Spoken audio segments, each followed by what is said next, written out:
नमस्कार, म कुशल रिजाल।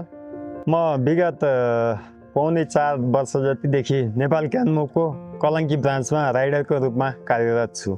म चाहिँ नेपाल क्यानमुभमा सुरुमा चाहिँ केही समयको लागि जोइन हुन्छु भन्ने हिसाबले आएको थिएँ, तर यहाँको व्यवस्थापन माथिदेखिको यहाँको काम गरिरहँदाखेरि चाहिँ आजभन्दा भोलि राम्रो चिनिँदै गयो, सबै साथीभाइ कम्फर्टेबल सजिलो हुँदै गयो। त्यो तरिकाले नि मलाई चाहिँ एकदम अहिलेसम्मको एक्सपिरियन्समा चाहिँ एकदम रमाइलो लागिरहेछ। आम्दानी अब आफूले खट्न सक्ने कुरा हो, जोस् राम्रै भइरहेको छ। मलाई चाहिँ आफूलाई जोस् सन्तुष्ट छु। अब आम्दानी त सकेसम्म होस् भन्ने त सबैलाई हुन्छ, तर जोस् आफूले गरेको कामप्रति चाहिँ म सन्तुष्ट छु। ठिक छ, राम्रो छ, आफ्नै देशमा केही गरौँ भन्नेहरूको लागि राम्रो प्लेटफर्म हो जस्तो लाग्छ नेपाल क्यानमुभ। यसबाट राम्रो भइरहेको छ। आउनुहोस्, आफ्नो कामप्रति वफादार भएर इमान्दारिता साथ काम गर्न चाहनुहुन्छ, स्वदेशमै बसेर केही गर्न चाहनुहुन्छ, मेरो विदेशको योजना छैन, यहीँ बस्छु, यहीँ केही गर्छु भन्नेहरूको लागि राम्रो प्लेटफर्म हुनसक्छ। मलाई चाहिँ राम्रो लागिरहेको छ। तपाईँहरू पनि आएर एकचोटि बुझ्न सक्नुहुन्छ। जो राम्रो छ आफ्नो क्षेत्रमा केही गरौँ भन्नेहरूको लागि यो एकदम राम्रो प्लेटफर्म हो। आउनुहोस्, स्वागत छ भन्न चाहन्छु।